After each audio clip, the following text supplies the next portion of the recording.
Nephilim Agenda, Part 3. The fact that us humans are a slave race predates Charles Fort by thousands of years. Our first recordings on this dates back to 5000 BC, right? A civilization, colonization along the Tigris-Euphrates River people known as the Sumerians. They left us records of their overlords being part human-like, creatures that they called from the sky.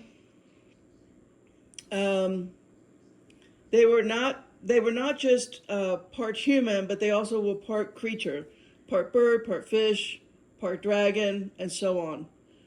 They flew around in disc or like canoe, I think they say canoe-shaped objects in the sky, right? They wore goggles over their eyes. Some had bird heads, fish tails, some were centaurs, half horse, half human, and so on. It's in all of their carvings that were left behind. We've unearthed, we've excavated their art, their carvings, their vases. It's all there today in museums.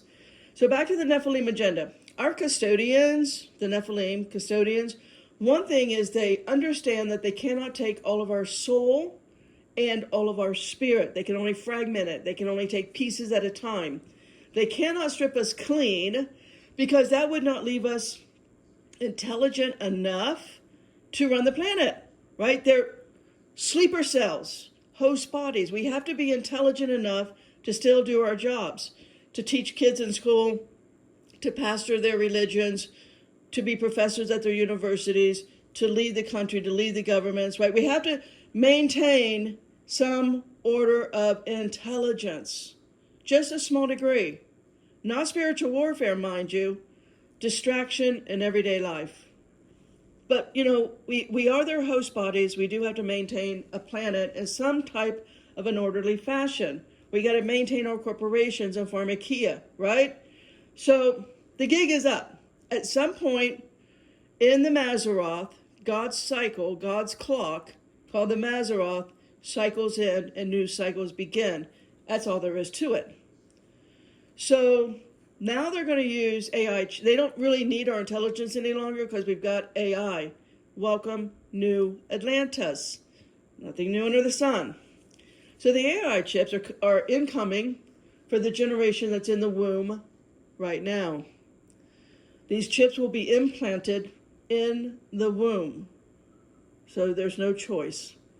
The entire agenda on the humans by the Nephilim is to keep us so busy surviving or distracted with their bread and circus so that we would never have the time it takes to simply educate ourselves by reading everything you get your hands on. I spend 12 hours a day, 7 days doing that for years now. And really what's required is decades. If you want real spiritual freedom, real spiritual maturity, it's decades devoted to the Bible and companion books. But their religions ensure that we will never have either freedom or maturity. This is why when Adam ate the fruit that Eve gave him, they became ashamed of their nakedness. This is actually what the real thing is. They didn't become ashamed of their nakedness.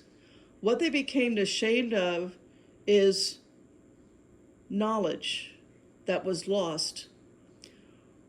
They understood that what came before them in the first creation, before Adam, pre-Adam, before the war and before the fall of the fallen angel, little g gods, was that in that war, they were able to see, and again, Jesus tells this to Thomas and Philip and John. If you read the books taken out of the Bible, you can find this kind of information. Jesus explains all of it, pre-Adam and after Adam. It's all there. But you've got to read the Apocrypha to get all of this. You've got to read the Septuagint. You've got to piece it all together. It's a puzzle that has to be pieced together. It's why I do the videos. I have the time to do it for you and to try and summarize it, to bullet point it the best that I can. So what happened is, after the fall, on what became before Adam and Eve, the humans were a slave race that had to work naked all of the time in front of the gods that had their aprons on. And that's another symbol of the Nephilim, apron. I'll get to another video on their symbols and colors and logos, but just know we had to work naked in front of them all of the time while they wore their aprons. So what Adam and Eve, actually, it was not shame of being naked. It was shame of now being, once again, a slave. We didn't learn pre-Adam. We didn't learn. They got insights into that. They saw that. All of the knowledge came to them. They ate of the tree of knowledge and evil. The knowledge came to them that we are now, once again, Adam and Eve did not fulfill their role, and they are our progenitors of once again becoming a slave race. So they became ashamed because of knowledge. In other words, they became dumbed down and enslaved once again. They didn't do what God told them to do, and here we are. You and I are the byproduct of that. So it is the Nephilim's agenda, our custodian's agenda, is constantly need to confuse us by languages. It's all about Babel. It's all about confusing the languages. Over time, the etymology of the root word of every word we use has been changed, perverted, and almost everything that we say is cursing ourselves and others in everyday plain language. We just don't understand it. It is a constant witchcraft of language. This is their tactic. Not only does it keep us enslaved, but it keeps us spiritually immature. Another example of this is the so-called fruit, again, that Eve ate. That fruit is a symbol meaning knowledge, right? It's knowledge. They didn't eat anything. The tree didn't have anything on it. The fruit is symbolic for wisdom and knowledge. That's why when you read, right, throughout the Bible, you will know them by their fruit. You will actually know them by their spiritual knowledge, not indoctrination, by cemetery training. You will know them by their spiritual maturity, wisdom, and freedom. So much of my experience with these guys and other species, I did not understand. I did not have a vocabulary. I didn't have the words for what I saw and experienced, what I went through. But I'm becoming restored. I know how to fight. I know how to pray. I got my fragments back to the best that a human can get their fragments and their spirits of their soul and spirit back. I get more back every day.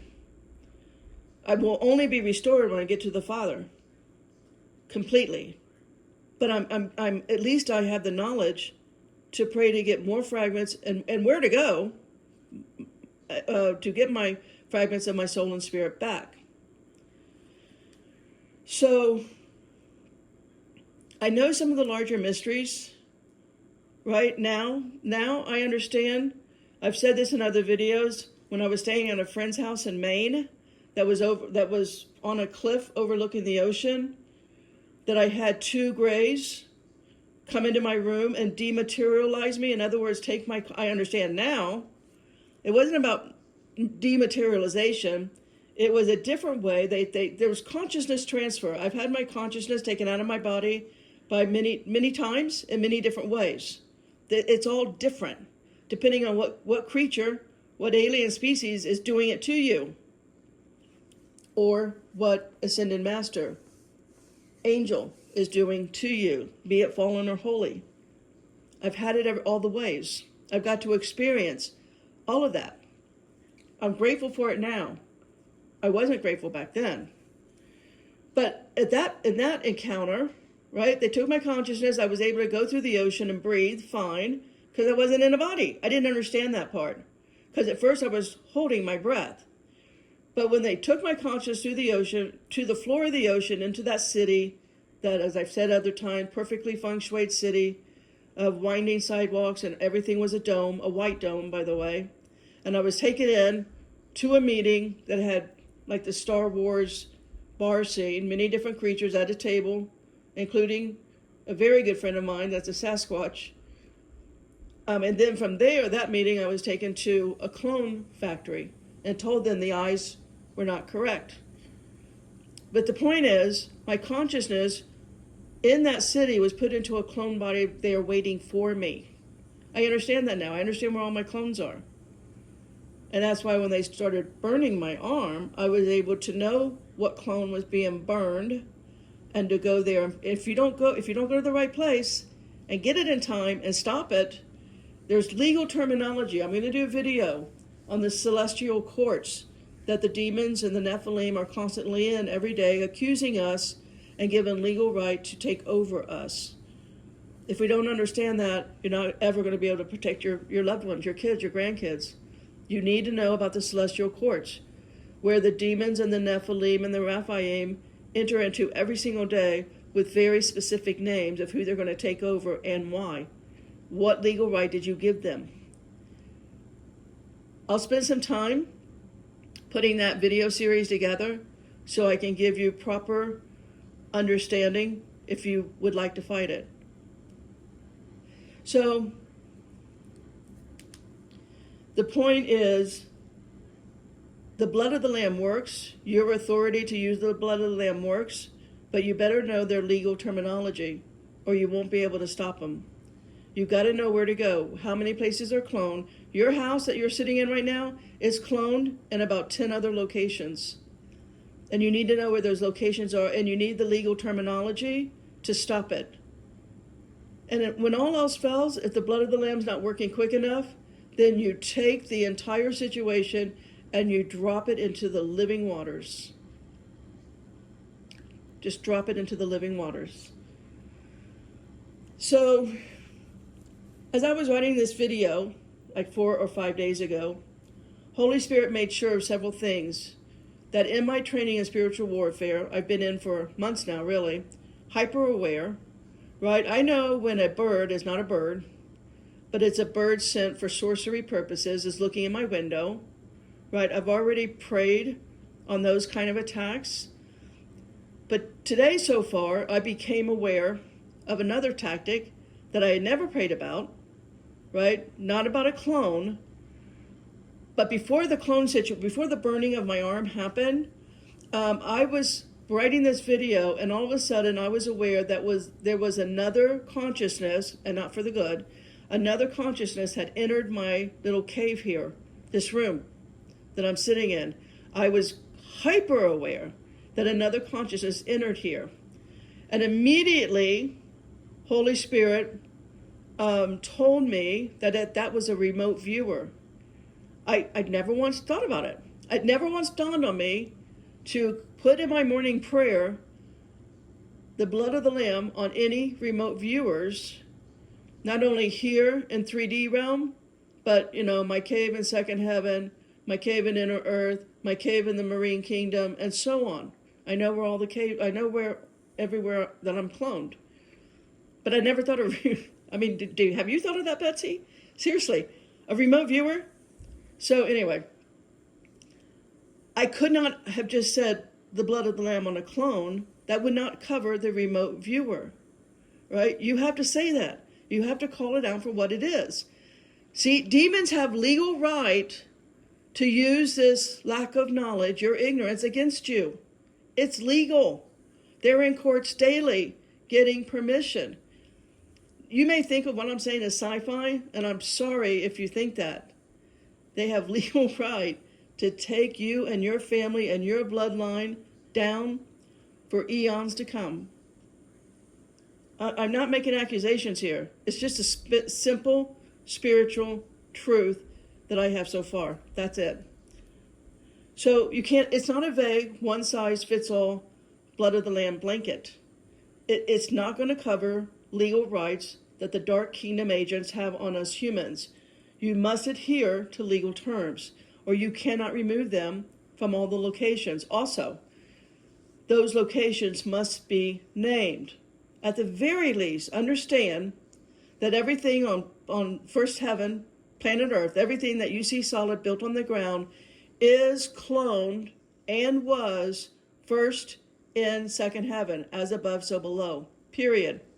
As above, so below. It was first built in second heaven before it ever became into manifestation on the cursed ground that we call first heaven. All of earth, all of the ground is cursed. And all of the structures were built first in second heaven. Your clone before you was first in second heaven. Your bloodline before you were ever in the womb was created, a clone of you in second heaven. You are a supernatural being living in a supernatural world. And if we can let go of thinking that this is all sci-fi, then you've got a fighting chance. So, again, after I got rid of the remote viewer, Holy Spirit told me that because I did not have legal language of the remote viewer. So, right now I'm in constant instruction on all of the celestial courts and the spiritual language and the legal terms and all of that. I haven't found a book on that yet. I've been looking. I don't know what the book would be called. You know, if I just go looking for like spiritual warfare, it really just gives you, and I've looked at those books and I've bought some of those books, but it's really just prayers. But it's not really on legal language. It's a lot of the, blood of the Lamb, but it's like, wait, no, the Holy Spirit's telling me this very court legal language here that I have to learn. So I don't know, maybe I'm the first to write the book. I have no idea. I won't write a book, by the way. I'll just do a video for free. So it's making my armor. I know what the burn on my arm felt like. I've had much worse burns, by the way, by them, by their radiation, by their lasers and all of that. So, and I don't think I'll be scarred. Now I have lots of scars on my body from second heaven. My time in the second heaven, all of my tumors are from second heaven. All of that's radiation. So, but what I do know is this content is now hitting the radar because it's not going to get any views. Right? This video is only going to get like 5 views. But Satan's kingdom still does not, nobody has come close to this kind of exposure. This is not, again, I can't find books on it. So, and I look for books going back, 1,000 or more years, or whatever, hundreds of years. Writings from, back in ancient Egypt days. But the point is that you too have authority, right? And you can put Satan behind you. Another spiritual attack, the same day that I was writing this video, this one was the most painful. It was like a drill going into my lower left skull. I could hardly bear it. I mean, it was some of the worst pain that I've ever had. And again, when I asked Holy Spirit, why is this happening? Because I've got, what do I need to do on this?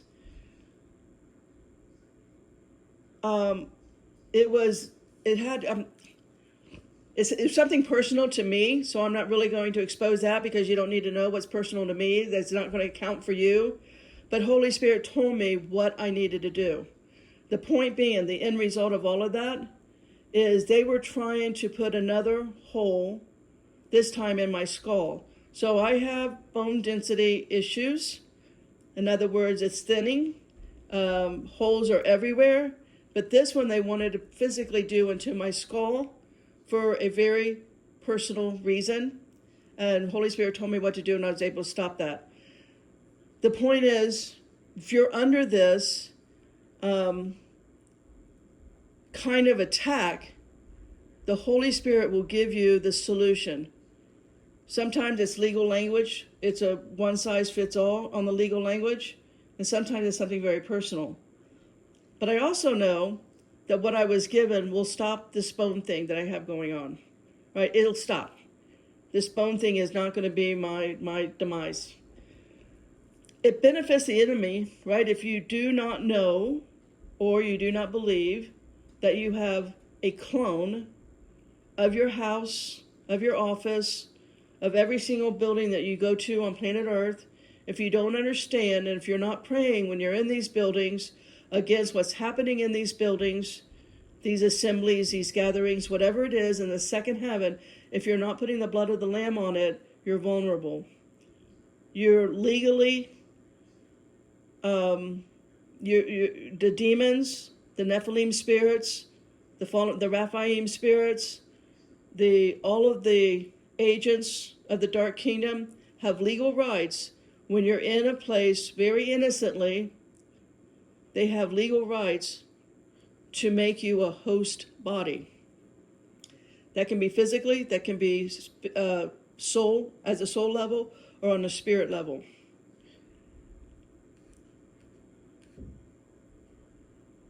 So this kind of spiritual knowledge, this kind of spiritual warfare, it doesn't exist out there.